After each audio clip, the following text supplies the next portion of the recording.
السلام على سيد الرسل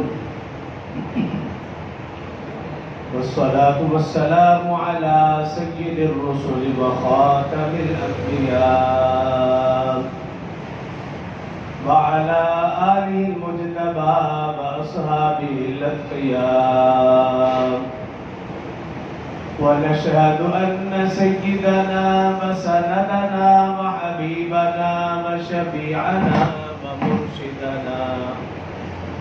ومرشدنا ومولانا محمدا عبده ورسوله صلى الله تعالى عليه وعلى آله وأصحابه وأحبابه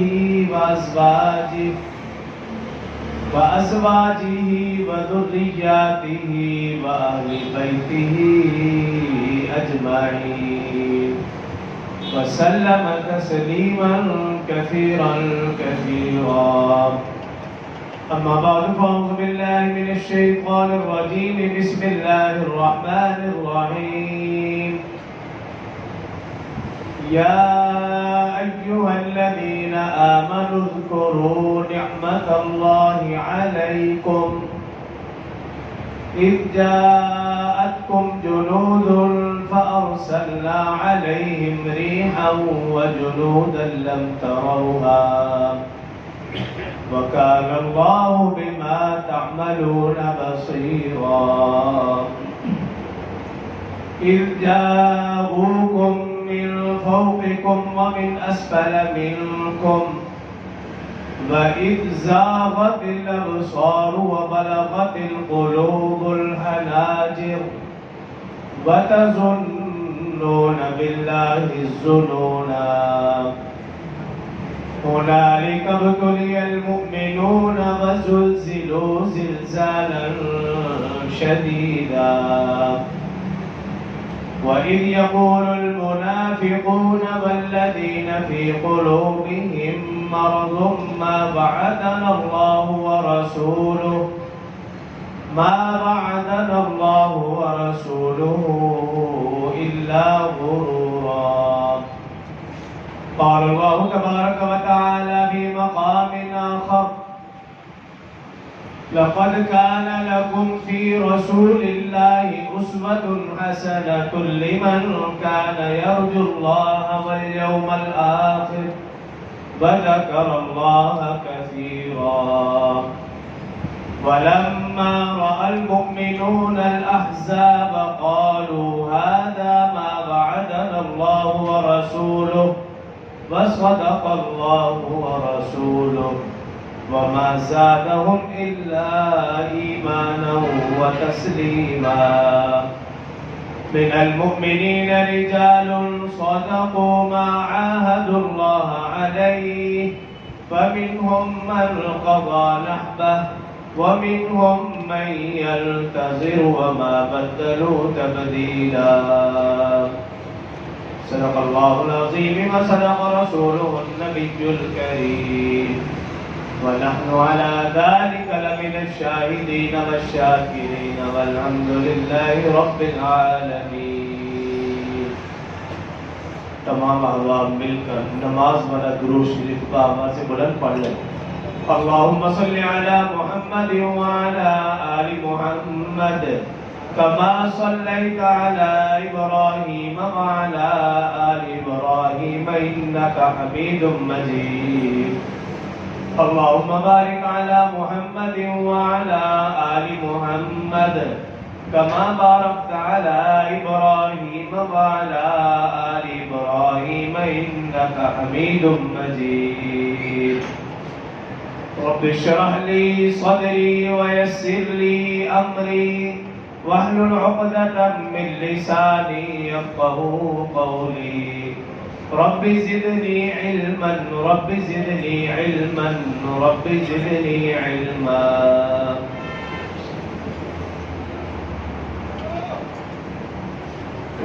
میرے انتہائی واجب الاحترام برادران اسلام، دوستوں، بزرگوں، بھائیوں، اسلامی مہینوں کے اعتبار سے 11واں مہینہ ذوالقعدہ کا شروع ہو چکا ہے۔ سن 5 ہجری ذوالقعدہ کا مہینہ اسلام کا تیسرا بڑا غزوہ، غزوہ احزاب، جسے غزوہ خندق کے نام سے بھی پکارا اور جانا جاتا ہے، آج کے مختصر خطبہ میں اسی حوالے سے چند گزارشات درج کروں گا۔ محترم سامعین، گزشتہ جمعے بھی عرض کیا تھا کہ اسلام کے بنیادی ارکان تو 5 ہیں: کلمہ، نماز، روزہ، زکوٰۃ، حج۔ لیکن دین اسلام کی روح جہاد ہے۔ روح اور جسم کا تعلق وہ آپ اچھی طرح سمجھتے ہیں۔ روح ہے تو انسان زندہ ہے۔ اگر روح کا تعلق انسان سے ختم تو یہ ایک مردہ جسم، ناکارہ جسم، بیکار جسم، جس کی کوئی حیثیت نہیں۔ بالکل اسی طرح دین اسلام کے بنیادی ارکان وہ ایک جسم کی حیثیت رکھتے ہیں، اور اس جسم کی روح جہاد ہے۔ جہاد ہے تو اسلام زندہ، اسلام کا غلبہ، مسلمان زندہ اور مسلمانوں کا غلبہ۔ اور اگر جہاد کو نکال دیا جائے یا جہاد کا تعلق دین اسلام سے ختم کر دیا جائے تو پھر یوں سمجھیے کہ یہ ایک مردہ اسلام ہے ہمارے پاس، اور یہ مسلمان بھی مردہ ہیں، بے ضمیر ہیں۔ اس دور اور اس وقت میں اس بات کو سمجھنا انتہائی آسان ہے کہ آپ دیکھیں کہ مسلمان کتنی کثیر تعداد میں اس دنیا میں بستے ہیں، اور ان مسلمانوں کے ارد گرد ایک چھوٹی سی ریاست نے مسلمانوں پر جو ظلم و ستم ڈھا رکھا ہے، اب وہ ظلم و ستم کسی سے مخفی نہیں۔ مسلمان تعداد میں بھی زیادہ، افرادی قوت بھی، جسمانی قوت بھی، ایٹمی طاقت بھی، اس کے باوجود مسلمان ایک جھاگ کی مانند ہیں۔ وجہ کیا ہے کہ ہم نے اسلام اور جہاد کو الگ الگ کر رکھا۔ جب اسلام سے روح نکل گئی، اب یہ مردہ اسلام ہمارے پاس ہے۔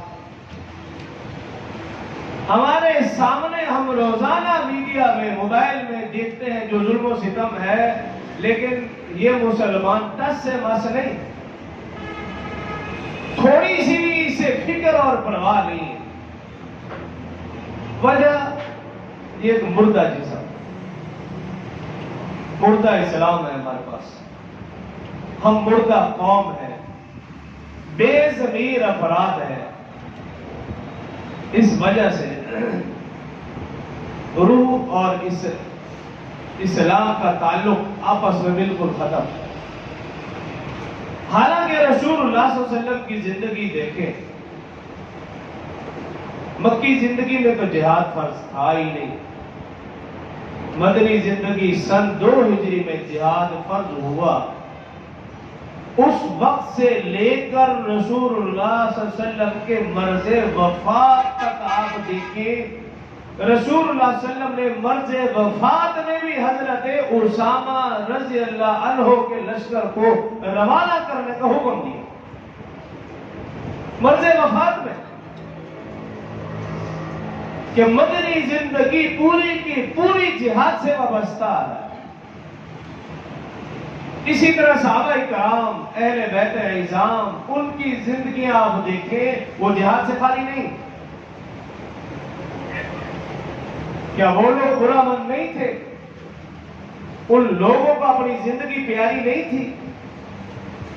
ان لوگوں کے بیوی بچے نہیں تھے، کاروبار نہیں تھا، گھر بار نہیں تھا، سب کچھ تھا، لیکن وہ یہ جانتے تھے کہ جب تک مسلمان جہاد سے وابستہ رہیں گے پوری دنیا میں غالب رہیں گے، اور جس دن مسلمانوں کا جہاد سے تعلق ختم پوری دنیا میں مسلمان مغلوب اور ذلیل و رسوا، اگرچہ تعداد میں زیادہ ہوں گے، اگرچہ ان کی افرادی قوت بھی ہوگی، ایٹمی طاقت بھی ہوگی، اس کے باوجود مسلمان ایک جھاگ کی مانند ہو کے جیسا کہ آج کل۔ اور اس کا یہ مطلب ہرگز نہیں ہے کہ مسلمان ہر وقت تلوار اٹھائے رکھے، مسلمان ہر وقت جہاد جہاد کے ہی نعرے لگاتا رہے، ایسا بھی نہیں۔ قرآن گواہ، احادیث گواہ، تاریخ گواہ، پوری انسانیت اس بات کی گواہ ہے، مسلمان نے کبھی بھی جنگ میں یا جہاد میں پہل نہیں کی۔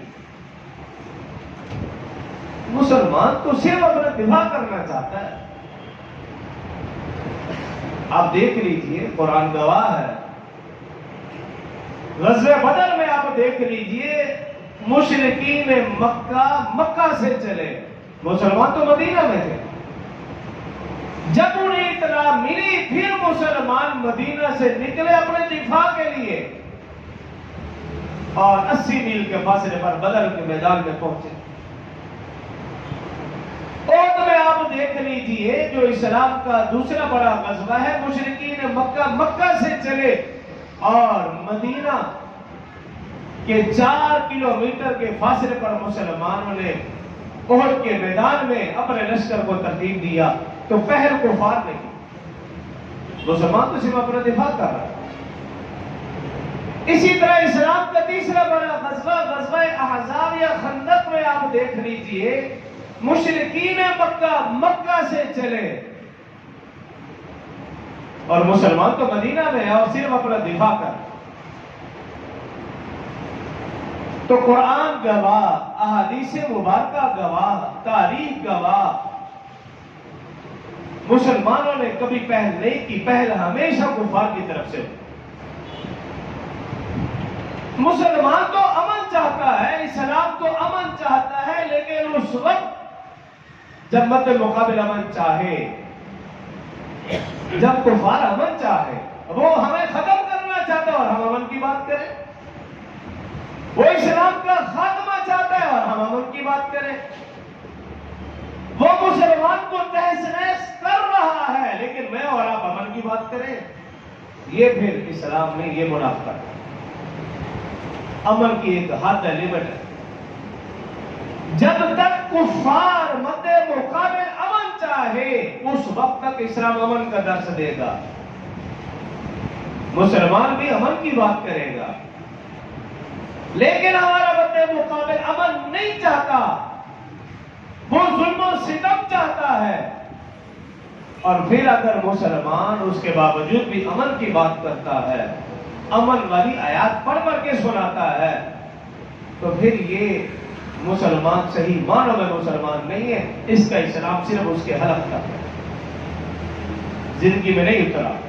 رسول اللہ صلی اللہ علیہ وسلم اس کائنات کے سب سے بڑے پرامن شخص تھے، لیکن آپ بدر میں دیکھیے، آپ تشریف لے گئے، احد میں دیکھیے تشریف لے گئے، خود رسول اللہ صلی اللہ علیہ وسلم زخمی ہو گئے، خندق میں تشریف لگے، رسول اللہ صلی اللہ علیہ وسلم کی مدنی زندگی ساری کی ساری اس بات کی گواہ ہے۔ رسول اللہ صلی اللہ علیہ وسلم صرف گھر میں بیٹھے نہیں رہے، آپ نے صرف امن کی بات نہیں، جو کفار لڑنا چاہتے تھے رسول اللہ صلی اللہ علیہ وسلم نے ڈٹ کر ان کا پھر مقابلہ کیا، کیونکہ قرآن کہتا ہے وَقَاتِلُوهُمْ حَتَّى لَا تَكُونَ فِتْنَةٌ، یہ فتنہ ہے، ان کو قتل کرو گے تو دین غالب رہے گا، اگر ان کا خاتمہ نہیں کرو گے تو پھر دین غالب نہیں آ سکتا۔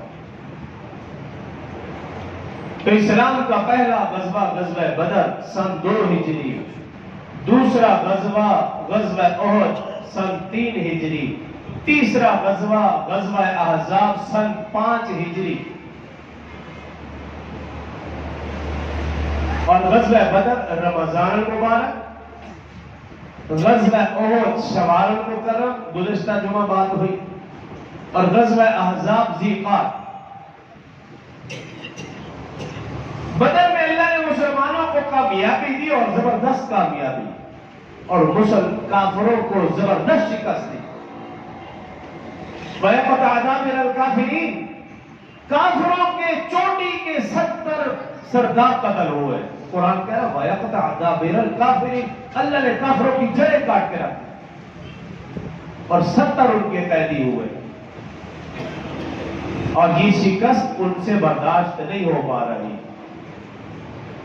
پھر تیاری کر کے احد میں آئے۔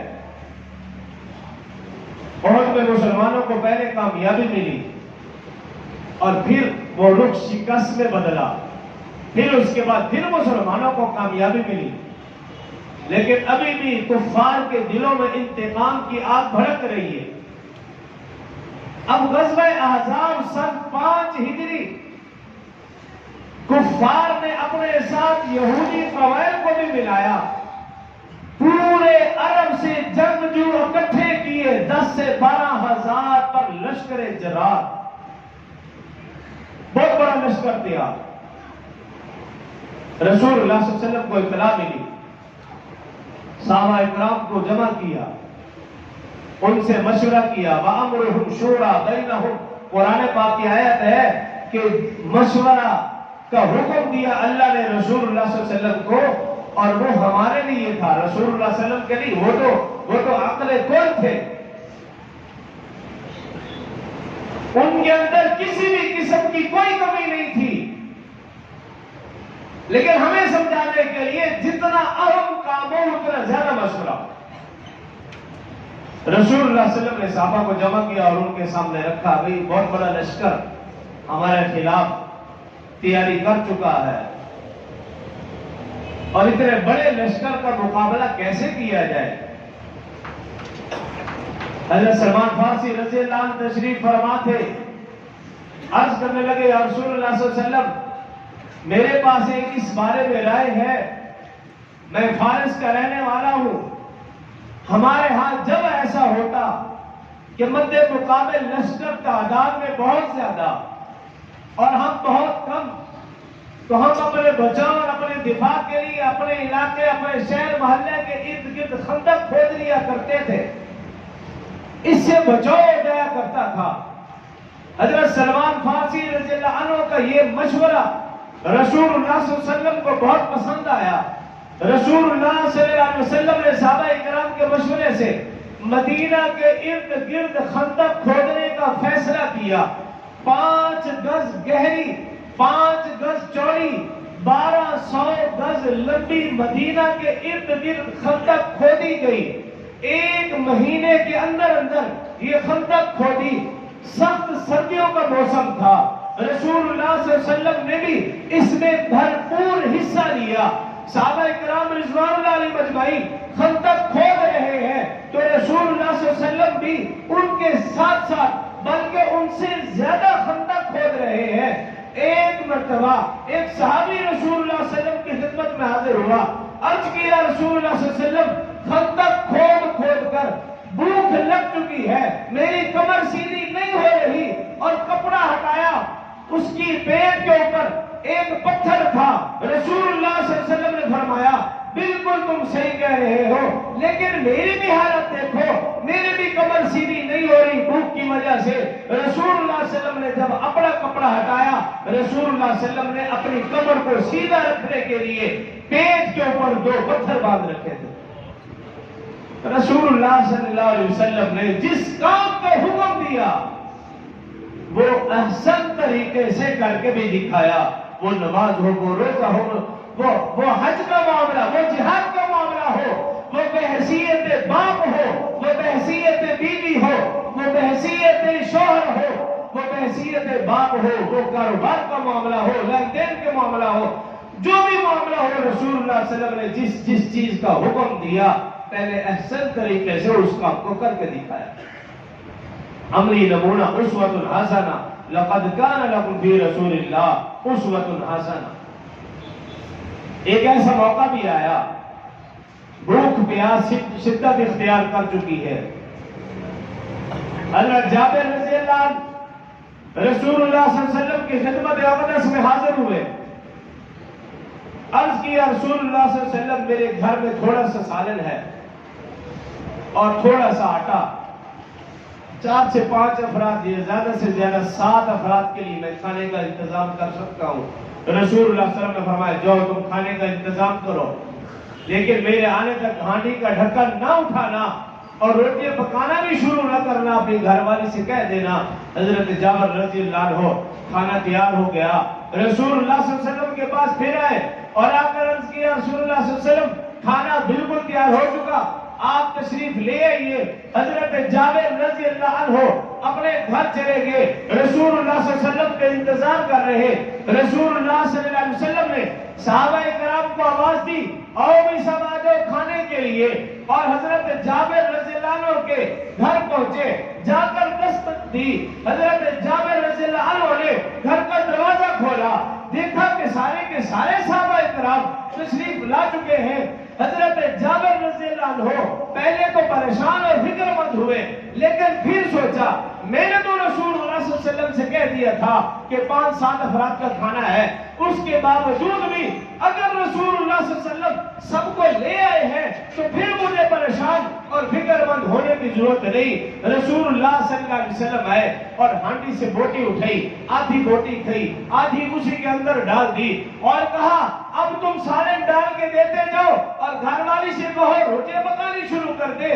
70 صحابہ کرام نے پیٹ بھر کے کھانا کھایا، اس کے باوجود سالن اور روٹی اتنی ہی موجود تھی. یہ رسول اللہ صلی اللہ علیہ وسلم کا معجزہ ظاہر ہوا. کفار اور مشرکین یہود 10 سے 12 ہزار کا لشکر جرار جب مدینہ پہنچا یہ دیکھ کر دنگ رہ گیا کہ 1 مہینے کے کم وقت میں صحابہ کرام نے 5 گز گہری 5 گز چوڑی 1200 گز لمبی خندق کیسے کھود لی، وہ بھی سردی کا موسم تھا. دن رات محنت کی. خندق کھودنے کے دوران ایک چٹان ایسی بھی آئی، صحابہ کرام سے وہ چٹان نہیں ٹوٹ گئی. رسول اللہ صلی اللہ علیہ وسلم کو بتایا گیا. رسول اللہ صلی اللہ علیہ وسلم نے کدال پکڑی اور اس چٹان کے اوپر ایک دفعہ ضرب لگائی، روشنی نکلی. رسول اللہ صلی اللہ علیہ وسلم نے فرمایا بھی شام فتح. پھر کدال لگائی، پھر روشنی نکلی، فرمایا روم بھی فتح. تیسری مرتبہ کدال لگائی، روشنی نکلی، فرمایا ایران بھی فتح. لیکن جو 7 منافقین تھے وہ یہ ماجرا دیکھ کر ہنسنے لگے.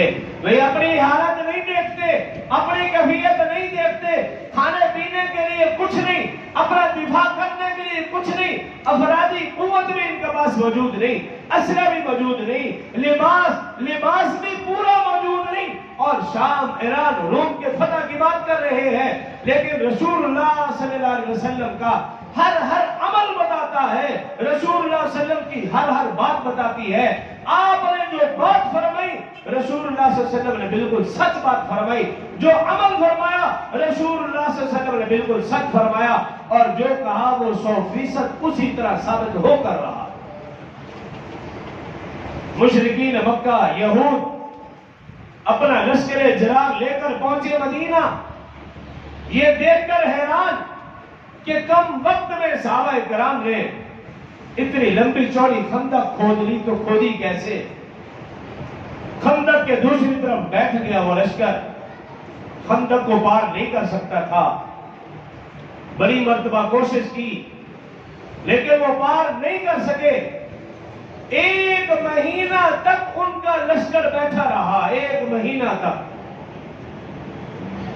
اسی دوران عمر ابن عبدود جو بہت بڑا سپہ سالار تھا، بعض جگہ لکھا 100 آدمیوں کا تنہ تنہا مقابلہ کیا کرتا تھا، بعض میں لکھا 1000 نوجوانوں کا وہ اکیلا مقابلہ کیا کرتا تھا.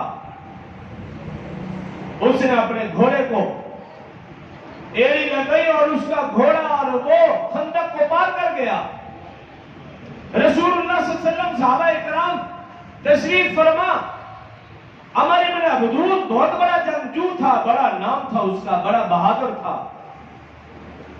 رسول اللہ صلی اللہ علیہ وسلم نے عمر لشکر کو مخاطب کیا، صحابہ اکرام کو، الیس منکم رجل رشید، کون ہے جو اس کا مقابلہ کرے گا؟ صحابہ اکرام اس کی بہادری سے واقف تھے۔ صحابہ اکرام رضوان اللہ علیہ اجمعین خاموش ہو گئے، اس کا مقابلہ کرنا ذرا مشکل تھا، اور وہ ایک دوسرے کی طرف دیکھنے لگے، لیکن کسی کی ہمت نہ ہوئی۔ سب سے کم عمر، سب سے کمزور ہستی، رسول اللہ صلی اللہ علیہ وسلم کے قریبی رشتہ دار، شیر خدا حیدر کرار حضرت علی المرتضیٰ رضی اللہ عنہ کھڑے ہو گئے۔ عرض کیا رسول اللہ صلی اللہ علیہ وسلم میں اس کا مقابلہ کروں گا۔ رسول اللہ صلی اللہ علیہ وسلم نے فرمایا تم بیٹھ جاؤ۔ دوسری بار پھر کہا کون اس کے مقابلے کے لیے کھڑا ہوگا؟ دوسری بار بھی حضرت علی المرتضیٰ رضی اللہ عنہ کھڑے ہو گئے۔ رسول اللہ صلی اللہ علیہ وسلم نے پھر بٹھا دیا۔ تیسری بار پھر کہا کہ کون تم میں سے اس کے مقابلے کے لیے کھڑا ہوگا؟ تیسری بار بھی علی المرتضیٰ رضی اللہ عنہ کھڑے ہو گئے۔ رسول اللہ صلی اللہ علیہ وسلم اس کی طرف بڑھے، علی المرتضیٰ رضی اللہ عنہ کو سینے سے لگایا اور تھپکی دی، اور پھر دعا کے لیے ہاتھ اٹھائے، یا اللہ اور میں تو نے میرا قریبی رشتہ دار حضرت حمزہ سید الشہداء رضی اللہ عنہ وہ مجھ سے جدا ہو گیا، میں نہیں چاہتا اس جنگ میں یہ میرا قریبی رشتہ دار یہ بھی مجھ سے جدا ہو جائے، یا اللہ تو ہی اس کی مدد و نصرت فرما۔ علی المرتضیٰ رضی اللہ عنہ کو دعا دے کر بھیج دیا۔ علی المرتضیٰ رضی اللہ عنہ کمزور جسم، کمزور ہستی، لیکن شیر خدا تھے، حیدر کرار تھے، رسول اللہ صلی اللہ علیہ وسلم کی دعا تھی، اللہ کی مدد و نصرت ساتھ تھی۔ عمر ابن عبدود کا مقابلہ کیا، دوسرے ہی بار میں حضرت علی رضی اللہ عنہ نے ایسی ضرب حیدری لگئی، روایات میں آتا ہے کہ اس کے شانے پر ایسا وار کیا کہ اس نے سونے چاندی کی زرہ پہنے رکھی تھی۔ حضرت علی المرتضیٰ رضی اللہ عنہ کا وہ وار اس زرہ اور جسم کو چیرتے ہوئے اس عمر ابن عبدود کے دو حصے کر دیے، اور حضرت علی المرتضیٰ رضی اللہ عنہ نے یہ کہہ کر کہ کہیں دشمن یہ نہ سمجھے کہ یہ مسلمان سونا چاندی کا طالب ہے، سونے چاندی کی محبت ہے، زیرہ کو دیکھ کر حضرت علی رضی اللہ عنہ آگے آئے۔ حضرت علی رضی اللہ عنہ کمزور جسم، کمزور ہستی، لیکن عمر ابن عبدود کو، اس کی لاش کو، اس کے اس زیرہ کو اٹھایا اور خندق کے پار کافروں کی طرف پھینک دیا کہ مسلمان اللہ کی رضا کے لیے لڑتا ہے، سونا چاندی کے حرص میں نہیں لڑا کرتا۔ ایک مہینے تک اب جو آیات میں نے پڑھی تھی اس کی طرف بھی آ جائے، ان کا ترجمہ اب اسمت صاحب مجھے کہا کرتے ہیں کہ جو آیات پڑھی جائے ان کا بھی ترجمہ ساتھ ہو۔ تو جو آیت مبارکہ میں نے پڑھی سورہ احزاب، اس کا دوسرا رکوع اور تیسرا رکوع آپ اس کو اپنے طور پر بھی مطالعہ کریں، آپ حیران اور دنگ رہ جائیں گے کہ اللہ رب العزت نے ان آیات کے اندر مسلمان اور صحابہ اکرام کا کیسے کیسے تذکرہ کیا، اور اس جنگ کا تفصیلی تذکرہ فرمایا۔ یا ایھا الذین آمنوا، ایمان والو، اذکروا نعمت اللہ علیکم، اس نعمت کو یاد کرو جو اللہ نے تم پر کی تھی۔ اذ جاءتکم جنود فارسلنا علیہم ریحا، جب تمہارے اوپر لشکر آیا، اس لشکر نے چاروں طرف سے مسلمانوں کو گھیر لیا، اور پھر اس سے بڑا ظلم و ستم یہ کہ مسلمانوں کے قریبی ایک بنو قریظہ، اس نے مسلمانوں کے ساتھ امن کا معاہدہ کر رکھا تھا۔ جب اس نے دیکھا چاروں طرف سے لشکر، اس نے امن کا معاہدہ توڑ دیا اور کافروں کے ساتھ جا ملے۔ یہ بھی مسلمانوں کے لیے بڑی آزمائش تھی۔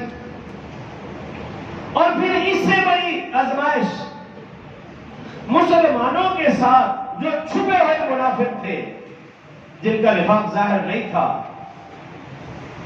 اس جنگ میں ان کا نفاق، ان کی منافقت ظاہر ہو گئی۔ انہوں نے بھی ہاتھ کھڑے کر دیے کہ ہم تو مسلمانوں کا ساتھ نہیں دیں گے۔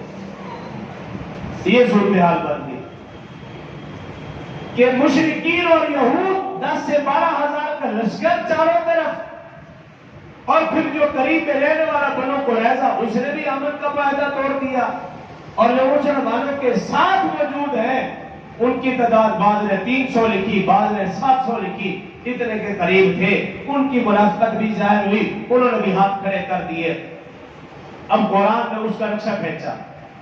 اِذْ جَاءُوكُم مِّن فَوْقِكُمْ وَمِنْ أَسْفَلَ مِنْكُمْ، اوپر سے نیچے سے ہر طرف سے جب لشکر آیا. وَإِذْ زَاغَتِ الْأَبْصَارُ، آنکھیں پتھرا گئی. وَبَلَغَتِ الْقُلُوبُ الْحَنَاجِرَ، اور دل کلیجے تک پہنچ گئے. وَتَظُنُّونَ بِاللَّهِ الظُّنُونَ، اور طرح طرح کے گمان کرنے لگے. هُنَالِكَ ابْتُلِيَ الْمُؤْمِنُونَ وَزُلْزِلُوا زِلْزَالًا شَدِيدًا. اللہ نے اس جنگ میں مسلمانوں کو، ایمان والوں کو اچھی طرح آزمایا. اچھی طرح منافقین کو علیحدہ کرنا تھا، اچھی طرح آزمایا. پھر منافقوں کی منافقت ظاہر ہو گئی. قرآن کہہ رہا ہے وَإِذْ يَقُولُ الْمُنَافِقُونَ وَالَّذِينَ فِي قُلُوبِهِم مَّرَضٌ مَّا وَعَدَنَا اللَّهُ وَرَسُولُهُ إِلَّا غُرُورًا. منافقین کی زبان کے اوپر الفاظ آگے. منافقین کہنے لگے کہ اللہ کے رسول نے تو ہم سے وعدہ کیا تھا کہ اللہ کی مدد و نصرت تمہارے ساتھ ہوگی، لیکن یہاں تو ایسا کچھ بھی نہیں. چاروں طرف سے دشمن. بنو قریظہ نے بھی وعدہ توڑ دیا، ہم تمہارا ساتھ کیسے دے سکتے ہیں؟ ہر طرف سے تو دشمن ہی دشمن ہے. منافقین کی منافقت ظاہر ہو گئی، لیکن ایمان والے اپنے ایمان میں پختہ رہے. اگلے رکوع کے اندر اللہ رب العزت فرما رہے وَلَمَّا رَأَى الْمُؤْمِنُونَ الْأَحْزَابَ، جب ایمان والوں نے لشکر کو دیکھا قالوا هذا ما وعدنا الله ورسوله وصدق الله ورسوله، وہ کہنے لگے یہی وہ وعدہ ہے اللہ اور اس کے رسول نے جو ہم سے وعدہ کیا، یقیناً وہ سچا وعدہ ہے. وما زادهم الا ایمانا وتسلیما، ایمان والوں کا ایمان اور بڑھتا چلا گیا. من المؤمنین رجال صدقوا ما عاهدوا الله علیہ، ایمان والوں میں سے کچھ تو وہ تھے جو کہنے لگے اللہ نے جو وعدہ کیا تھا وہ وعدہ سچ کر دکھایا، اب ہم بھی اپنا وعدہ سچ کر دکھائیں گے. ومنهم من قضى نحبه، اور ان میں سے کچھ تو اپنی نظر کو پورا کرنا چاہتے تھے. ومنهم من ينتظر، اور کچھ انتظار کر رہے تھے کہ ہمارا کفار کے ساتھ مقابلہ ہو، ہم کفار کو تہس نہس کر دیں گے. اللہ نے منافقین کے بھی انداز اور اظہار کو ذکر کیا اور ایمان والوں کا ایمان بڑھتا چلا گیا اس کو بھی ذکر کیا قرآن پاک کے اندر. ایک مہینے تک مشرکین یہود نے محاصرہ جاری رکھا. اللہ رب العزت نے پھر ایمان والوں کی مدد فرمائی. جو پہلی آیت میں نے پڑھی یا ایھا الذین آمنوا اذکروا نعمت اللہ علیکم، اے ایمان والوں اس نعمت کو یاد رکھو جو اللہ نے تم پر کی. وہ کیا نعمت تھی؟ اذ جاءتکم جنود فارسلنا علیہم ریحا وجنودا لم تروها، جب تمہارے اوپر سے لشکر آیا ہم نے اس لشکر کے اوپر آندھی طوفان، فارسلنا علیہم ریحا، آندھی اور طوفان کو بھیج دیا. وجنودا لم تروها، اور ایسے لشکر کو بھی بھیجا جس کو تم نہیں دیکھ سکتے تھے. اللہ رب العزت نے ان مشرکین اور ان یہود کے لشکر کے اوپر تیز آندھی چلا دی. حدیث مبارکہ میں اور روایات میں آتا ہے اتنی تیز آندھی چلی ان کے خیمے اکھڑ گئے، ان کے جانور رسیاں توڑا کر بھاگ گئے، اور جو وہ برتن لائے تھے دیگیں وغیرہ وہ الٹ گئی. اور اللہ نے وجنودا لم تروها، فرشتوں کو نازل فرما دیا اور فرشتوں نے ان کو بھگا دیا. اور اگلے رکوع میں اللہ رب العزت نے ایک جملہ ارشاد فرمایا وَقَفَ اللَّهُ الْمُؤْمِنِينَ الْقِتَالَ، اللہ فرما رہے یہ ایسی جنگ تھی ایمان والوں کو قتل نہیں کرنا پڑا، بغیر قتل بغیر جنگ کے اللہ ایمان والوں کو کافی ہو گیا. وَقَفَ اللَّهُ الْمُؤْمِنِينَ الْقِتَالَ، اللہ رب العزت نے مدد و نصرت کی. بڑا لشکر تھا لیکن مسلمان ہمت نہیں ہارے، تو اللہ رب العزت نے ان کی مدد و نصرت فرمائی. وہ لشکر تو چلا گیا، ایمان والوں کو فتح مل گئی، لیکن وہ بنو قریظہ جنہوں نے مسلمانوں سے بدعہدی کی وَانزَلَ الَّذِينَ ظَاهَرُوهُمْ، اس آیت مبارکہ میں ان کا بھی ذکر. مسلمانوں نے پھر اس بنو قریظہ کا محاصرہ کر لیا. 25 روز تک محاصرہ رہا. پھر ہتھیار انہوں نے ڈال دیے اور وہ کہنے لگے کہ ہم ہتھیار تو ڈال رہے ہیں، ہماری شرط یہ ہے کہ ہمارا فیصلہ ہمارے قبیلے کا سربراہ جو تھا، جو ایمان لا چکا تھا حضرت سعد رضی اللہ عنہ، وہ فیصلہ جو کریں گے وہ ہمیں قبول ہوگا. حضرت سعد بنو قریظہ کے کسی وقت سردار تھے لیکن اس وقت وہ اسلام قبول کر چکے تھے.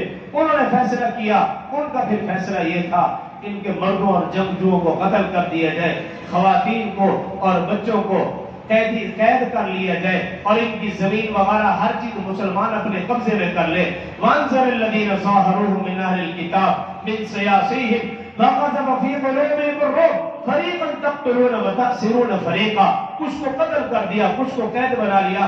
اور پھر آگے اللہ رب العزت نے فرمایا وَأَوْرَثَكُمْ أَرْضَهُمْ وَدِيَارَهُمْ وَأَمْوَالَهُمْ وَأَرْضًا لَّمْ تَطَئُوهَا، جو ان کی زمین تھی ساری کی ساری مسلمانوں نے آپس میں تقسیم کر لی۔ اور پھر وہ لشکر جو منافقین مسلمانوں کے ساتھ تھے، جن کی منافقت بھی ظاہر ہو گئی، ان کے متعلق بھی اللہ رب العزت نے سورۃ تحریم کے اندر حکم فرمایا یا ایھا النبی جاہد الکفار والمنافقین۔ اس غزوہ احزاب سے پہلے منافقین کے خلاف جہاد کا حکم نہیں تھا، اور پھر اس جنگ کے بعد بھی منافقین کے خلاف پھر ان کے خلاف بھی جہاد کا حکم آ گیا۔ عرض کرنے کا مقصد یہ ہے، گزشتہ جمعے میں عرض کیا تھا، غزوہ احد کا مختصر بتایا تھا، آج غزوہ احزاب کے حوالے سے مختصر سے بتایا کہ جہاد اسلام کی روح ہے۔ مسلمان اس وقت تک زندہ ہے جب اس کا تعلق جہاد کے ساتھ، اسلام اس وقت تک زندہ جب اس کا تعلق جہاد کے ساتھ۔ اگر اسلام کا جہاد سے تعلق ختم تو پھر یہ تو مردہ اسلام ہمارے پاس آج موجود ہے۔ ہم مردہ مسلمان اس دھرتی پر موجود ہیں۔ اس اسلام کے ہوتے ہوئے، مسلمان کے ہوتے ہوئے، مسلمان بچے اس دھرتی پر ذبح ہو، مسلمان خواتین ذبح ہو، مسلمانوں کو ذبح کیا جائے اور دوسرا مسلمان خاموش رہے، یہ کیسے ممکن ہے؟ رسول اللہ صلی اللہ علیہ وسلم نے تو فرمایا تھا کہ مسلمان ایک جسم کی مانند ہے، جسم کے اگر ایک حصے میں تکلیف ہو تو پورے جسم میں تکلیف، اگر ایک مومن کو تکلیف ہو تو پورے ایمان والوں کو تکلیف ہونا چاہیے اور اس تکلیف کا اظہار بھی کرنا چاہیے۔ تو جب تک مسلمان جہاد سے وابستہ رہیں گے، پوری دنیا میں غالب رہیں گے۔ جب تک مسلمانوں کا جہاد سے تعلق ختم رہے گا تو پھر مسلمان مغلوب رہیں گے۔ جو کہا سنا اللہ مجھے اور آپ کو سمجھنے اور عمل کی توفیق دے۔